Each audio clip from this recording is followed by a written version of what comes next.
Hello, welcome back to another episode of MeatballCraft. How you guys doing? So I got some news to share before we actually start the episode. If you weren't aware already, I did make another YouTube channel. It's going to be where I put all my music stuff. Main reason I made it was because I figured that as the gaming channel grows, it's best to separate the content so that this channel is focused mostly on the gaming stuff like Minecraft. And then the other channel is going to be where I put all my music stuff. That way we wouldn't get so diluted in either one.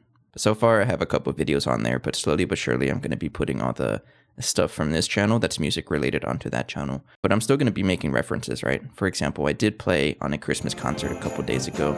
It was pretty fun. I actually had a pretty good time. And the audience was having a blast as well, so that's always fun to see. But yeah, if you're interested in the music stuff, feel free to subscribe to that channel as well, and I'll be posting stuff there. But let's get back into the episode. So, on the last episode, we improved our mob farm.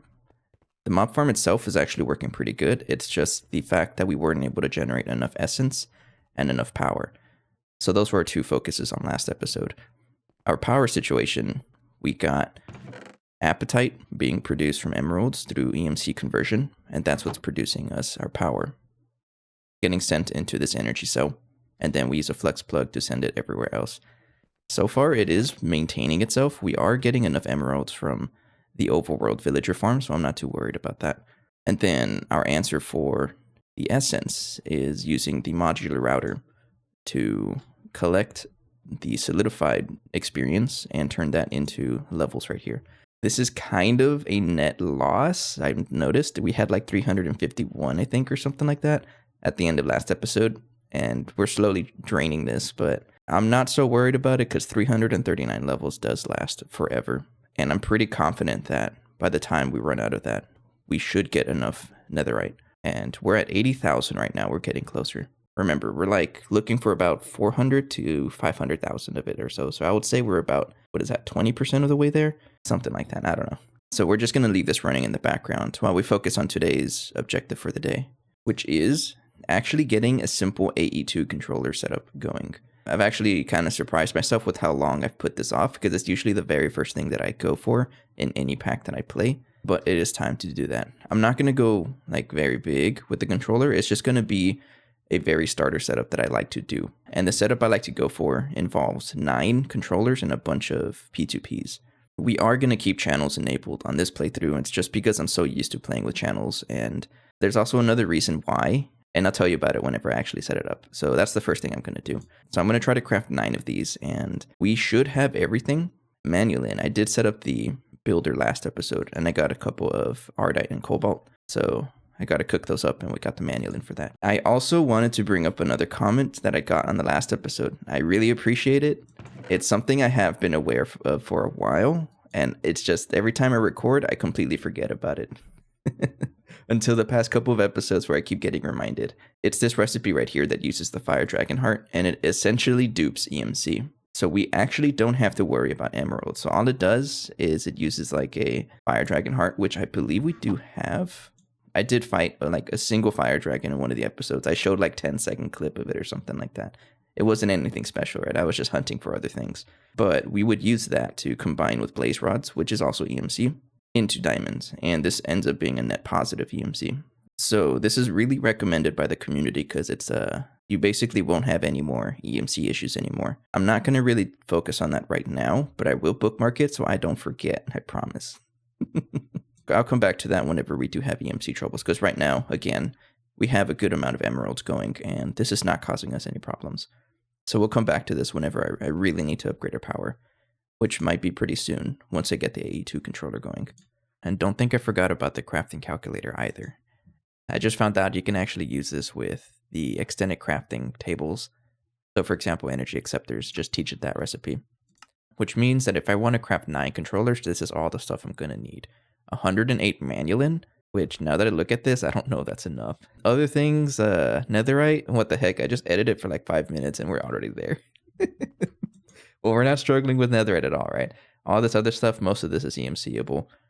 Diamond chipsets, quartz chipsets, that stuff we have the assembly table for. But for the manulin, I may have to go back to the nether. It's not too bad though, I just have to set up the builder again.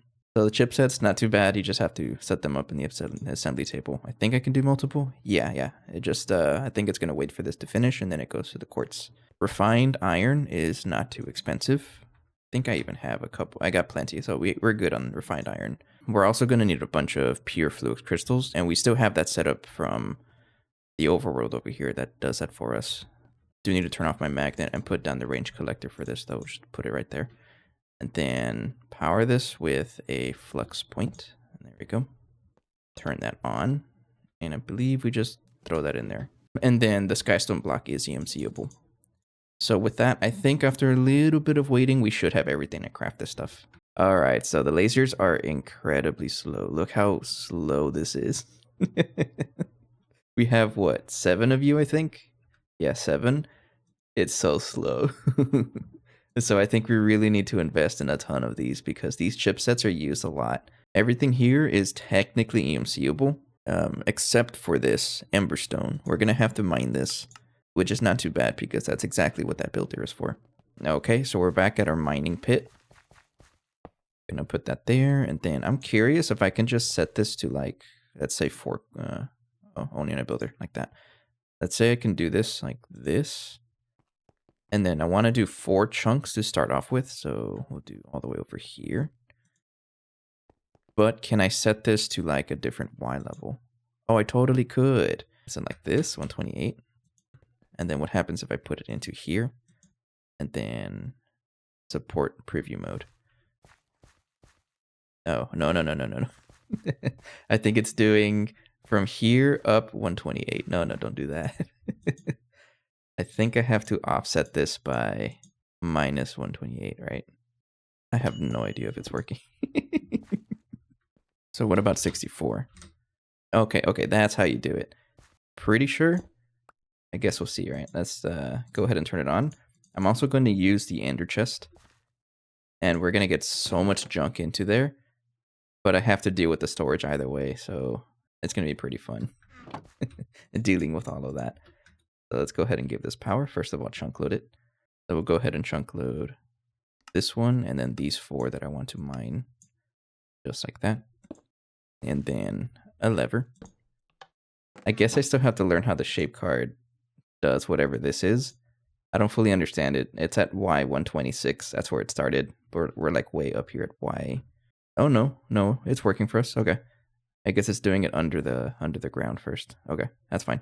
Yeah, it is picking up stuff. All right. The main focus we're trying to get is this Emberstone. So I'm going to leave this running for a while, but I do have to deal with storage because, yeah, we have to deal with storage because it's going to fill up and stop all our farms if I don't deal with it. So we'll leave this running in the background while I clean stuff up. Okay, I think this looks a lot better now. Nothing's getting stuck. That's always a good sign to see. Our items are getting pushed out pretty fast because of all the Tesla-cator spam we have over here. And our wall is getting quite large.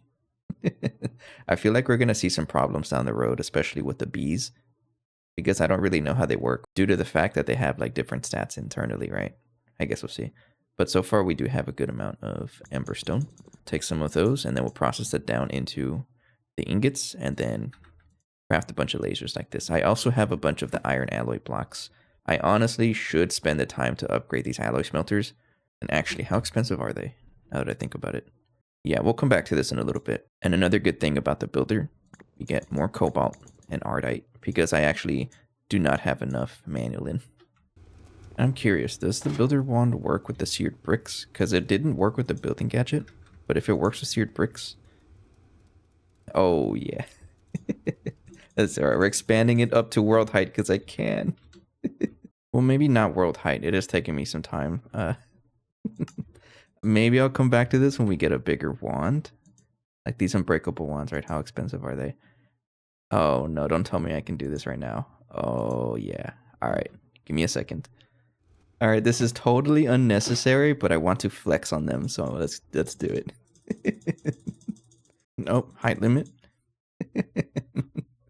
Totally unnecessary, but why wouldn't you?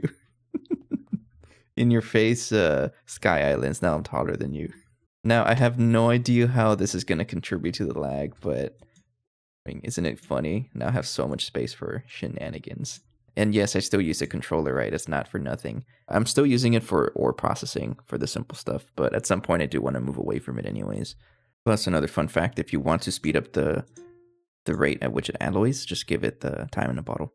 Okay, and out of that little adventure, we have about 1.5 stacks of emberstone, 2 stacks of manilin, and a lot more stuff coming from the builder. And then Restonia, just convert a whole bunch of blocks into this stuff. And it's too much actually. Oops. And then I should be able to craft mini 7. I thought I'd make more. Get the donuts out of there. And there we go. So now this should be processing not as fast as I'd like, but it is definitely faster. I think I am going to commit to the upgraded alloy smelter, so let's go ahead and do that. We're going to have to at some point anyways, right? Actually, I think I have a better idea.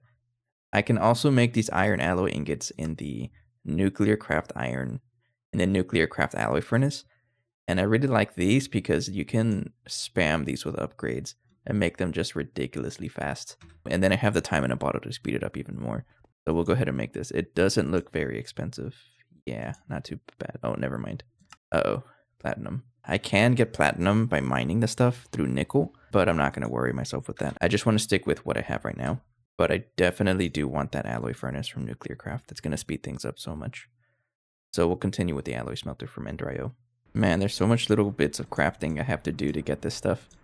It's a big reason why I want AE2. It's going to speed things up so much. For example, having to craft this dye blend. I need a whole bunch of little things here. Caution, do not eat. I mean, that makes me want to eat it. This was a crafting organic green dye. It's just a green dye, an egg, and pulverized coal. And it is EMCable. And then crushed lapis in the pulverizer. And I believe that's everything for the industrial dye blend. Craft as much as I can. 6, that's totally fine because this stuff is used to make the machine chassis in the induction smelter or alloy smelter. Okay. Thank you. Ooh, purple challenge. Craft a machine chassis. Man, part of me wants to try it, but I know it's not a good idea because I think if you eat this, you teleport, and I'm kind of scared it's going to teleport me into the void. I guess I'll show you what I'm talking about. We'll do it in the overworld, so just eat it. No? Okay, maybe it has like random effects. That's fine. And we do have to take a detour because I am out of grains of infinity. We'll go back to the mob farm, I think, because it has a bunch of bedrock there. Yeah, let's go back. Oh yeah, check out our mob farm. It's going to be a little loud in here, but that's okay. Just light up the floor. Get a bunch of grains of infinity like that. Oh yeah, I forgot I'm totally immune to fire because of the Ring of Odin. Man, this thing is so powerful. And then I'm going to convert these alloy smelters into the upgraded version. Okay, good thing I didn't fall. That was pretty close. Which reminds me, now that I'm here, before I forget, I know there's a viewer that told me about the Void Charm a long time ago. I should craft this. It's pretty much just EMCable, right? Yeah. Just in case I do fall, I'll get saved. And then I should be able to craft the alloy smelters. And then another thing I might as well do is actually upgrade this whole thing to vibrant alloy because we would not be able to support that much power using flux ducts. There we go. And then 1, 2, 3, 4. And they're all going to need a capacitor, so hopefully those aren't too expensive. We'll stick with 4 for now. I'm just kind of curious how fast that they're going to work with the basic stuff. And then we'll go ahead and go back to crafting more iron alloy ingots. But with what we do have right now, how many more lasers is this? 6 more lasers. Okay. Stop with the donuts. Why do you go in there? Okay, that's so much faster, even with just the basic capacitor. And we'll craft 1 more for the sake of symmetry. And now we'll see how much faster this is. Oh yeah, we're pelting this guy with lasers. It's still a little slow, but we're making steady progress. We're looking for 36 diamond chipsets and 36 quartz chipsets, so we're almost there. Okay, after a little bit of editing, we have enough diamond chipsets, quartz chipsets, and the redstone ones as well. And out of everything, we just need netherite, which is not even a problem. We're up to 144,000. We're actually generating this stuff pretty quickly, and we're generating so much. That's already like, what, almost more than 60,000 netherite, and it hasn't even been a couple hours. That's kind of ridiculous. And I mean that in the best way possible, right? But that is everything. An empty list means you have everything to craft what you want to craft. So we're looking for, what is this, 9 energy acceptors. There we go. Donuts. I don't get it. I don't know why the donuts keep showing up there. And then 9 controllers. Stop with the donuts. I don't get it, but we have 9 controllers. Nice. Okay, but that's only part of this challenge. So there's a reason why I wanted exactly 9. If you're at all familiar with how AE2 works, I won't really get into the details about it, but I do like to revolve my controller around P2P. And so I use 9 because I have a ring. This is what I'm going to call my main net. And you can actually cram exactly 32 P2Ps into this. And then 32 channels would go into the top of this subnet, which carries your P2P channels. It's a very simple setup, and it's very compact as well. Pretty much what I did for GTNH, I had this network, and then now I just have wireless connector spam. Probably going to end up being the same thing here. This means that I have to spend the time actually crafting a bunch of P2Ps. This is also going to be kind of expensive. Actually, maybe not as much. Engineering processors, I did craft a stack of this ahead of time, I think. Oh, we're fine. Fluix, I'm going to need more Fluix, though. Okay, I got a little bit more Fluix crystals. And I'm looking for 32 P2Ps, and then maybe like 2 more to connect to other things with them. So the next step is for me to actually build the thing. It's gonna get in the way of some of my machines, so I'm gonna plan for this, and then I'll get back to you whenever I actually build the thing. The other question is, do I have enough power to support this? I may not, but that's okay, because the whole idea of this is to increase power production, right, by making it easier crafting more dynamos and whatnot. So let me do some study here, try to figure out where this is going to go and how it's going to look.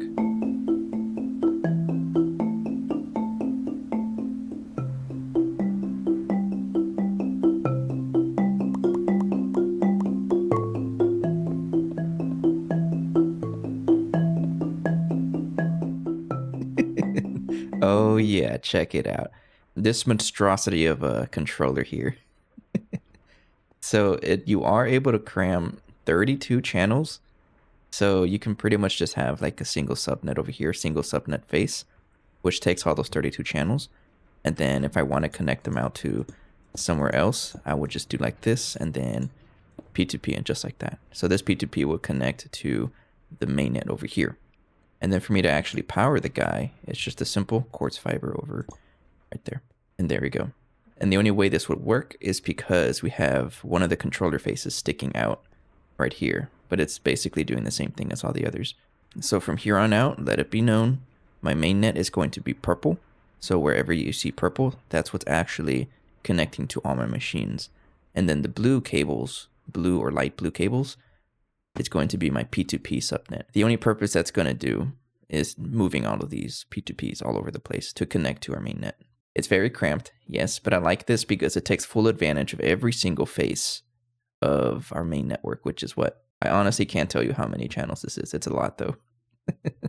If I want to see how much power this consumes, I can make this network tool and then right click both networks. Because remember, this is technically 2 different networks.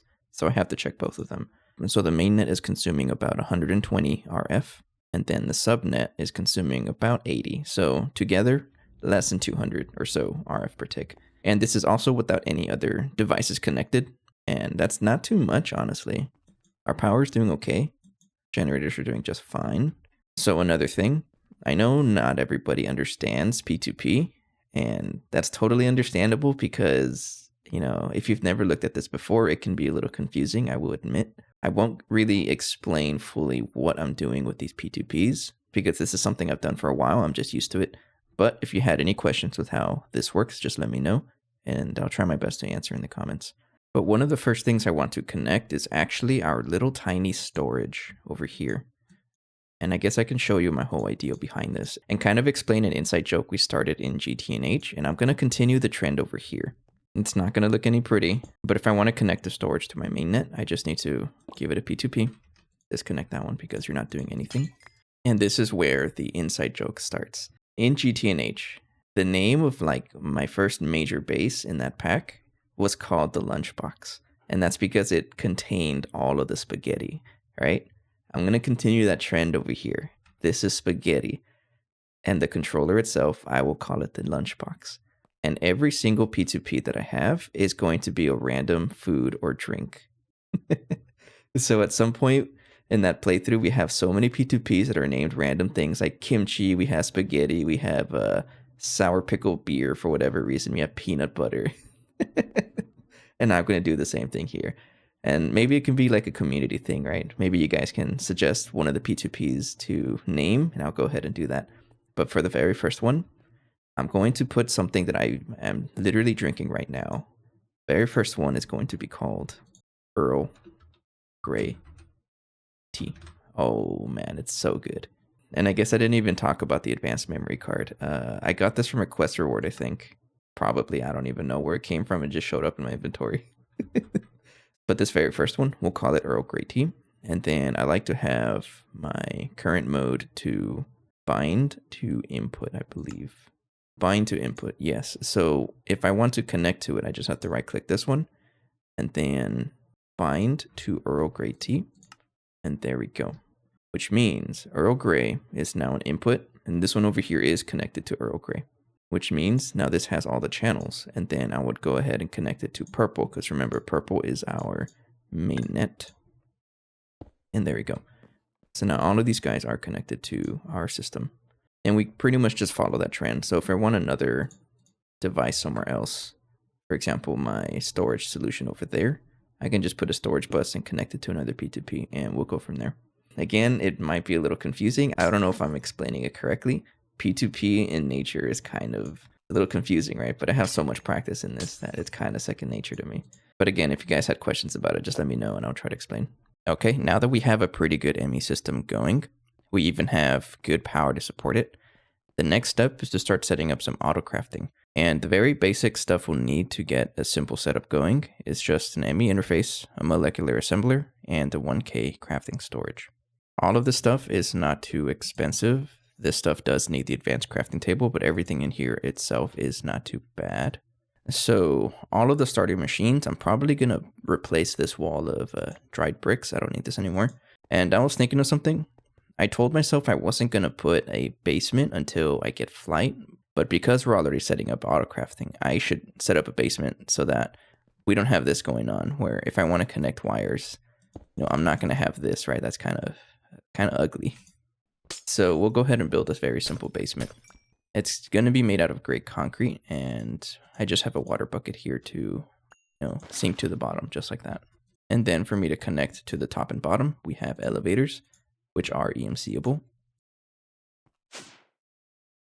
Yeah, okay, sure. This also brings me to another point. It's going to get very dark down here, even if it's daytime. So we should invest in some night vision. And I did notice that there is a enchanted book of night vision from Astral Sorcery, which you can just put on any helmet. So I'm pretty sure that may have shown up in here. I hope. Yes.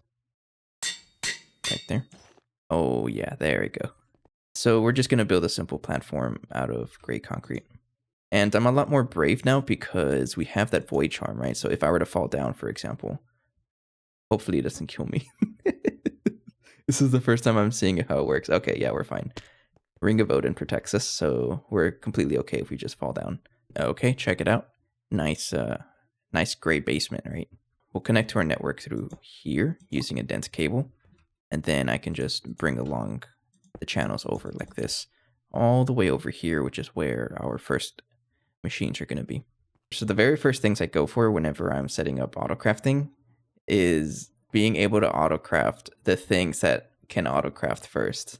It's a little bit of a mouthful, but what I mean is trying to make recipes for the ME interfaces first because they're used everywhere, right? But because of the nature of this pack, I think the very first thing I want to automate, believe it or not, is quartz fiber. Because I need so many of these cables, and these cables are kind of a nightmare to craft. It doesn't look very expensive, right? But oh yeah, it's this. I think this is the first thing I'm going to set up. So I was looking through the quest book, thinking of ways of how to automate the crafting core. I think we're going to get into a new mod that I'm not very familiar with. It's a packaged auto. I haven't really played with this too much, but it looks like there's this combination package crafter The mod pack was nice enough to describe how to set this up, and I think I'm going to follow it. Everything here looks like it's reasonable to craft. I'm pretty sure that's what the quest is telling me, is using that little setup to be able to automate this a lot easier. The recipe itself doesn't look too bad. Okay, this is kind of a challenge. I'm almost ready with crafting the combination package crafter, but it needs these automation interfaces. And I'm pretty sure I'm going to have to mass produce these also. And yeah, every single one of them is pretty funny. It's these crystal team components. These are pretty rough because each one needs 2 of these ingots. Each one is like 4 blocks of diamonds, which, I mean, it's all EMCable, right? But it's the actual processing of this that is kind of funny. So I'm going to have to reset up my alloy smelters and get to processing all that stuff. I just wanted to mention it. And now that I think about it, I think I'm going to hold off on the combination package crafter and maybe just focus on these components and the automation interface, because so many of the things in this mod pack are made in these big crafting tables, and really the only way to automate them is with automation interfaces and crafting them into these package crafters. So if I can focus on making these, it'll make everything else so much easier. So I think I'm going to backtrack a little bit and go back to focusing on this thing, right? Probably the first machine I want to automate is maybe even the alloy smelter. I don't know. That's always a challenge with setting up autocrafting at the start, right? Where do you start? There's a lot of paths to take. Yeah, let's try that. Let's set up an interface first for an alloy furnace. Okay, but this should be enough for me to craft 2 of them to start with. Thank you. And then for me to actually get to autocrafting, I do need the 1K crafting storage. And there we go. For now, I'm just going to put this guy like right there. Sure. At some point, I want to move this to like a dedicated crafting computer, but a 1K crafting storage is just fine for now. So exactly how I'm going to set up the machines, I'm not sure yet. I think I'll think about it at the end of this episode, but for now it's best to just, get started. How I think I'm going to set this up is have this to be push-pull, so that it accepts items from the interface when we want, and then it pushes them back into storage whenever we do connect it. And then connect it over here to a P2P network, and we're going to connect this for now, Earl Grey tea. I think preferably I want this to be its own network of 32 channels, but we'll set that up next episode. Again, I'm just trying to get this running. So right now it is connected to our main net, then connected to the interface. Oops, not like that. That, yes. Okay, so if we are able to give this patterns, we can now start crafting. Another thing we also have to do is give it power. Hang on. So if we want to give this patterns, we still need some more things. Yeah, I forgot about the pattern terminal and, actual patterns themselves. Not too expensive, luckily. This is also pretty cheap, so let's get that going. Then pattern terminal. And we'll put you right there. I like it on my left. Then patterns go there. So one of the first things I want to craft is the crystalline. If I try to craft you, set this up in the alloy smelter like this, and put that over here. No crafting CPUs are available. Because that's the subnet, that's why. Okay, now you'll work because you have to be connected to the main network. Okay, try crafting like 10 of you. Okay, you're missing blocks. Just make one just for a proof of concept. And there it is. So it started crafting just one. Awesome. We finally have autocrafting going. It's very simple, but it's a start. So we're running low on time today, so that's probably the most technical things I'm going to do for this episode. What I'm going to do off camera is actually plan how the base is going to look like moving forward, because it's very easy to just, spam machines and then it becomes a very big mess, and I don't want to do that. So I'm going to think about a way to keep things organized, arrange the machines so that they're connected a certain way through power and AE2 connections and so on, because I don't want them to look like this. No, it's going to be very messy, but this is just a proof of concept, right? So I'll focus on that off camera. There's a couple of other things I wanted to address before we actually end the episode. For example, the actual crystalline recipe. It's like I mentioned, everything here is EMCable, but it takes a lot of diamonds, and each one is a lot of EMC. So yes, I'm going to have to set up this Fire Dragon Heart recursive recipe to get the EMC loop going, because we need a lot of EMC moving forward. So this is going to be happening very early next episode. And we'll set this up using a RF Tools crafter. I believe it's pretty cheap, right? Yeah. Here's another issue. You'll see here that the mob farm is not working, right?